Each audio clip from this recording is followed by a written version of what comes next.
Hello friends, मेरा नाम विशाल है and welcome to my channel programming with Vishal. सबसे पहले तो फ्रेंड्स सॉरी, क्योंकि लास्ट 3-4 दिनों से मेरा कोई भी वीडियो नहीं आया है। मैंने ये पोस्ट भी डाल दिया हुआ था कि मुझे मेरी जो तबीयत है वो थोड़ी ख़राब है। सो एक्चुअली मुझे वायरल हो गया था, वायरल फीवर था, पर अब मैं बिल्कुल ठीक हूँ और once again I am back with a new video of Dart tutorial. तो फ्रेंड्स, आज के वीडियो में हम लोग देखने वाले हैं सबसे पहले इनहेरिटेंस के बारे में। आज 2 वीडियो आएंगे, एक इनहेरिटेंस के बारे में और एक और वीडियो आएगा फंक्शन ओवरलोडिंग के बारे में। तो सबसे पहले क्या करते हैं कि हम चलते हैं हमारे डार्ट पैड पे। तो एक तो सबसे पहले करते हैं, ये जो हमारा कोड है सारा, ये जो लास्ट क्लास का, ये मैं सब हटा देता हूँ यहाँ से। मेन फंक्शन को खाली रखते हैं और बाकी सब चीज़ें यहाँ से हटा देते हैं। तो सबसे पहली चीज़ जो हम इनहेरिटेंस की यहाँ पे बात करते हैं, तो इनहेरिटेंस का मतलब होता है बेसिकली प्रॉपर्टीज लेना पेरेंट क्लास से चाइल्ड क्लास के लिए। जैसे कि अगर मैं बोलूं, अगर डेफिनेशन बोले हम इनहेरिटेंस की, तो इनहेरिटेंस की जो डेफिनेशन होती है वो बेसिकली होती है accessing property from parent class. जैसे कि अगर आप कोई भी अपनी आसपास की चीजें ले, लेट्स से एज्यूम मैं बर्ड बोल दूं, अगर मैं चिड़िया के बारे में बात करूं, तो एक हमारी बर्ड की कैटेगरी हो गई। अब बर्ड कैटेगरी के अंदर हमारे पास क्या आ सकता है? फ्लाइंग बर्ड आ सकता है, नॉन फ्लाइंग बर्ड आ सकता है। तो यहां पे सब क्लासेस बन गई। यहां पे एक पेरेंट क्लास है और एक सब क्लास है। जैसे कि अगर हम ये देखें कि जो हमारे पेरेंट होते हैं, हम में कोई ना कोई उनकी प्रॉपर्टी आती है। हमारे फैमिली में हमारे मम्मी है, पापा है, दादाजी हैं या कोई भी और है जो हमसे बड़ा है, तो हम में कोई ना कोई प्रॉपर्टी अपने पेरेंट की आती है। वही चीज़ हमारी प्रोग्रामिंग में एक तरीके से इनहेरिटेंस होती है। तो अगर मुझे इनहेरिटेंस बनाना हो तो हम क्या करते हैं कि सबसे पहले यहाँ पे एक क्लास बनाते हैं। नॉर्मल एक क्लास ले लेते हैं। मैं थोड़ा सा जो इसका साइज है वो बढ़ा देता हूँ यहाँ पे। तो एक मैंने यहाँ पे क्लास बना ली, लेट्स से एज्यूम क्लास 1 नाम से। ये मेरी एक क्लास बन गई। इसके अंदर हमने एक फंक्शन बना दिया fun1 नाम से, और इसमें डाल देते हैं print class 1 underscore fun1। Simple है, एक क्लास बनाई, उसके अंदर हमने यहाँ पे फंक्शन डाल दिया। एक और क्लास बनाते हैं। यहां पे हमने क्लास बनाई क्लास 2। अब अगर हम ये क्लास 2 का एक ऑब्जेक्ट बनाएं और उस ऑब्जेक्ट के थ्रू इस फंक्शन को यूज करना चाहें, तो वो हम कर नहीं सकते। मतलब अगर मैं यहां पे एक ऑब्जेक्ट बनाऊं, where obj is equal to new class 1, एक मैंने ऑब्जेक्ट बनाया, और अब अगर मैं इस ऑब्जेक्ट की हेल्प से बोलूं डॉट, अगर मैं करूं तो यहां पे सॉरी, क्लास 2 का ऑब्जेक्ट बनाना है एक्चुअली में। और अब अगर मैं ये ऑब्जेक्ट की हेल्प से यहां पे एक्सेस करना चाहूं, तो आप देखिए यहां पे मेरे पास फंक्शन 1 नहीं आ रहा। क्यों? क्योंकि फंक्शन 1 इस क्लास में डिफाइन है और ऑब्जेक्ट बना है क्लास 2 का। तो अगर मैं यहां पे क्लास 1 को यूज करना चाहता हूं क्लास 2 के अंदर, तो हमें कीवर्ड का यूज करना पड़ेगा एक्सटेंड्स, EXTENDS, एक्सटेंड्स क्लास 1। इसका मतलब यह हुआ यहां पे कि हम बोलना चाहते हैं कि जो क्लास 2 है वो क्लास 1 को यहां पे यूज कर सकता है, अगर यूज करना यहां पे चाहता है तो। अब देखिए, अगर मैंने ये ऑब्जेक्ट बनाया यहां पे, अब अगर आप देखें तो मुझे फंक्शन जो था यहां पे अवेलेबल हो गया, फंक्शन fun1, जो इस क्लास के अंदर डिफाइन है। ऑब्जेक्ट बना है हमारा ये क्लास का, पर हम कॉल करा रहे हैं इससे ये वाला फंक्शन। तो इसी को हम बोलते हैं बेसिकली इनहेरिटेंस। यहां पे मैंने एक क्लास बनाई है और उस एक क्लास को दूसरी क्लास ने मेरे इनहेरिट करा है। इसी को हम अलग तरीके से भी कर सकते हैं कि लेट से एक क्लास बनाते हैं, इसको इसने इनहेरिट किया, एक तीसरी क्लास बनाते हैं, इसकी मैं कॉपी करता हूं, और एक और क्लास बनाते हैं क्लास 3, इसको हम बोलते हैं कि भाई आप इनहेरिट करो क्लास 2 को। तो मल्टी लेवल इनहेरिटेंस चल रहा है।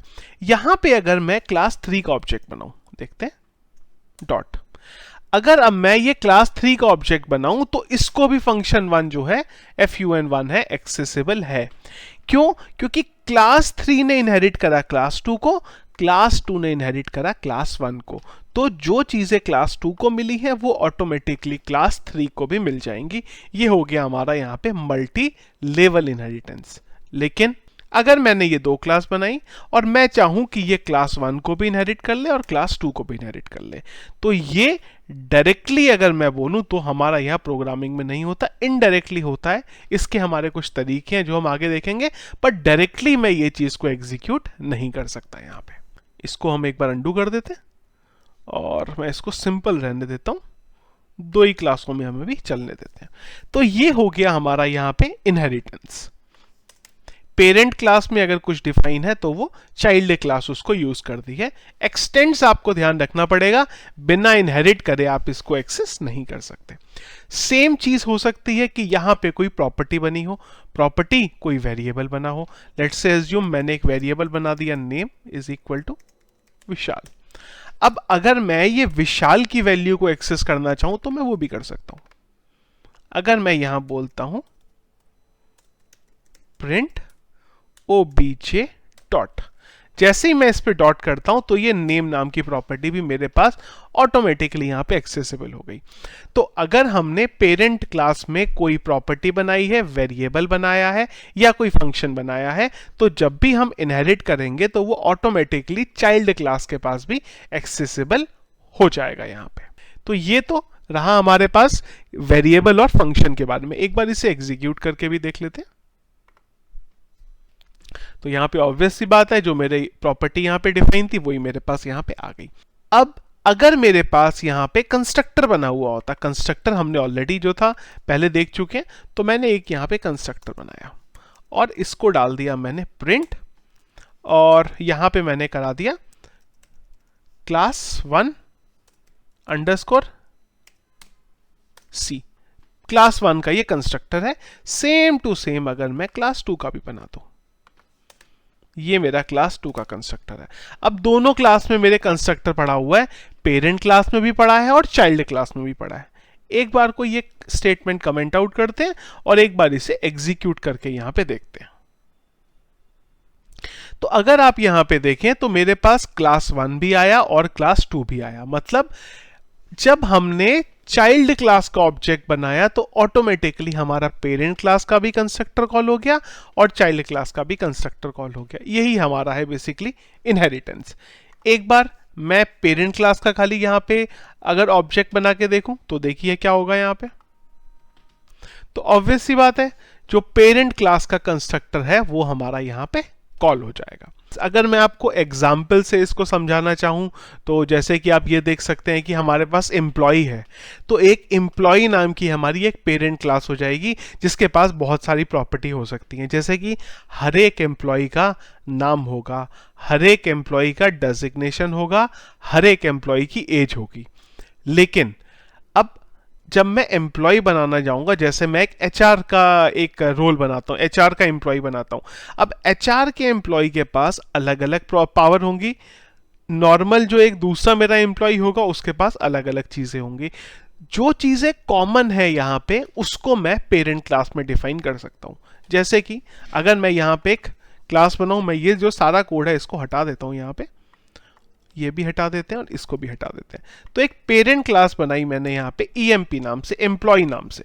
मेरे पास कुछ प्रॉपर्टीज हैं यहाँ पे, वेर नेम, एक प्रॉपर्टी है मेरे पास वेर एज, और एक प्रॉपर्टी है मेरे पास कि जो भी एम्प्लॉय होगा उसका कोई ना कोई डेजिग्नेशन जरूर होगा। तो यहां पे हमने डाल दिया डेजिग्नेशन। तो यहां पे हमारे पास हमने बोला कि हर एक एम्प्लॉय का नाम होगा, हर एक एम्प्लॉय की एज होगी और हर एक एम्प्लॉय का डेजिग्नेशन होगा। ये प्रॉपर्टीज तो हमारी रहेंगी ही रहेंगी। अब मैंने एक एम्प्लॉय बनाया लेट्स से एचआर नाम से, इसको मैंने बोला कि आप एम्प्लॉय नाम की क्लास को इनहेरिट कर लो, और अब इसकी यहां पे कुछ अलग अलग आ गई। जैसे कि हमने एक यहां पे मैंने एक फंक्शन बना सकता हूं यहां पे, लेट्स से एज्यूम रोल। अब इसका रोल अलग है, और अगर एक दूसरा एम्प्लॉय बनाऊं, लेट्स से मैंने बना दिया आईटी वाला, इसका रोल अलग है। इन दोनों के अंदर के ये जो रोल है अलग अलग है। अब अगर मैं ये इनहेरिटेंस का यूज ना करूं तो देखिए क्या होगा, इसको भी ये प्रॉपर्टीज चाहिए, इसको भी ये प्रॉपर्टीज चाहिए। अब अननेसेसरी की यहां पे मैं ये तीन प्रॉपर्टीज यहां भी डिफाइन करूंगा और ये तीन प्रॉपर्टीज को मैं यहां पे भी डिफाइन करूंगा। एरर इसलिए आ रही है क्योंकि EMP नाम की क्लास मैंने हटा दी है। सेम टाइम पे अगर मैं इनहेरिटेंस का यहाँ पे यूज कर रहा हूं तो अगर आप देखें मेरे कोड की रीयूजेबिलिटी हो गई, रीयूजेबल हो गया मेरा कोड। एक ही बार मैंने डिफाइन करा, ऑटोमेटिकली मुझे यहां भी जरूरत नहीं पड़ी और मुझे यहां भी जरूरत नहीं पड़ी। तो इनहेरिटेंस का जो सबसे बड़ा फायदा है हमारा वो ये है कि हम चीज को एक ही जगह पे एक ही बार डिफाइन करते हैं। बाकी जो हमारी चाइल्ड क्लास है वो उसको ऑटोमेटिकली यूज कर लेती है क्योंकि पेरेंट क्लास में वो चीज डिफाइन होती है। अब यहां पे हमने एक एम्प्लॉय बनाई, एक एचआर बनाया, एक आईटी बनाया। इसी तरीके से अगर आप मल्टीपल यहाँ पे चीजें बनाना चाहते हैं तो आप डेफिनेटली बना सकते हैं वन बाय वन। जो तरीका है यहाँ पे इनहेरिटेंस का वो ऑलमोस्ट वैसा ही है जैसे बाकी लैंग्वेजेस में होता है। PHP से अगर आप फेमिलियर हैं तब तो 100% आपके लिए बहुत इजी चीज़ है। एक्सटेंड का यहाँ पे हम लोग यूज़ करते हैं। एक चीज़ और है कि हम लोग जब कोई और लैंग्वेज पढ़ते हैं तो वहाँ पे हमारे पास 3 तरीके के एक्सेस मॉडिफायर होते हैं, वेरिएबल्स होते हैं या फंक्शंस होते हैं, जैसे कि जिन्हें हम पब्लिक, प्राइवेट, प्रोटेक्टेड बोलते हैं। जब हम डार्ट की बात करते हैं तो डार्ट में हमारे पास कोई पब्लिक, प्रोटेक्टेड, प्राइवेट का कोई भी कॉन्सेप्ट नहीं होता है। पेरेंट नाम की मेरी क्लास है, यहाँ पे मैं ये जो वेरिएबल है मेरे नेम, एज, डेजिग्नेशन, इनकी अगर कोई वैल्यू डिफाइन कर देता हूँ, जैसे कि मैं नेम डाल देता हूँ विशाल। मैं आपको बस ये एक्सप्लेन करने के लिए बता रहा हूँ 20, ये मैंने 2 चीज़ें यहाँ पे डाल दी। अब अगर मैं यहाँ पे ये रोल नाम के फंक्शन में इको करना चाहूँ नेम, ये कहाँ पे डिफाइन है मेरा, इधर डिफाइन है। तो डायरेक्टली, सॉरी इसको मैं प्रिंट कर देता हूँ, इको नहीं, इसको मैंने यहाँ पे प्रिंट कराना चाह रहा हूँ, किसको, नेम को। नेम कहाँ पे डिफाइन है मेरा, ऊपर डिफाइन है। एक बार इसका ऑब्जेक्ट बना के इसको एग्जीक्यूट करके देखते हैं। तो हमने बनाया, एक ऑब्जेक्ट बनाया is equal to new HR और यहां मैंने बोल दिया obj.roll। एक बार इसे एग्जीक्यूट करके देखते हैं। तो यहां पे इस तरीके से भी हमने जो पेरेंट क्लास में कोई वेरिएबल बनाया है उसको ले सकते हैं। पब्लिक, प्राइवेट, प्रोटेक्टेड का यहां पे हमारे पास कोई भी कॉन्सेप्ट नहीं होता है। तो फ्रेंड्स, ये था हमारा इनहेरिटेंस। किस तरीके से जो इनहेरिटेंस है वो हमारा डार्ट में एग्जीक्यूट होता है।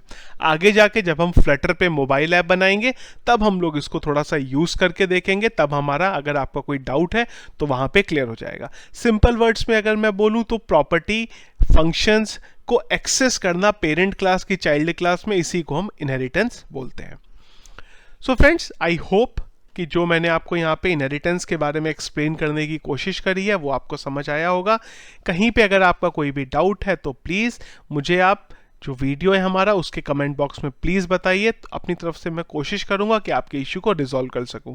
कुछ टाइम से मैंने आपको बताया था वीडियो के स्टार्टिंग में भी कि मेरी तबीयत ख़राब थी, इस वजह से मैं जो वीडियो में कमेंट्स आए हैं और जो ईमेल्स आए हैं बहुत सारे, उनका मैं रिवर्ट नहीं कर पाया हूँ। धीरे धीरे करके मैं आप सबको उसका रिवर्ट भी कर दूंगा। सो फ्रेंड्स, ये था हमारा इनहेरिटेंस का वीडियो। अगर पसंद आए आपको तो प्लीज़ इसको लाइक ज़रूर करिए, और अगर आपने अभी तक हमारे चैनल को सब्सक्राइब नहीं किया है तो प्लीज़ उसे सब्सक्राइब भी कर लीजिए। Thank you.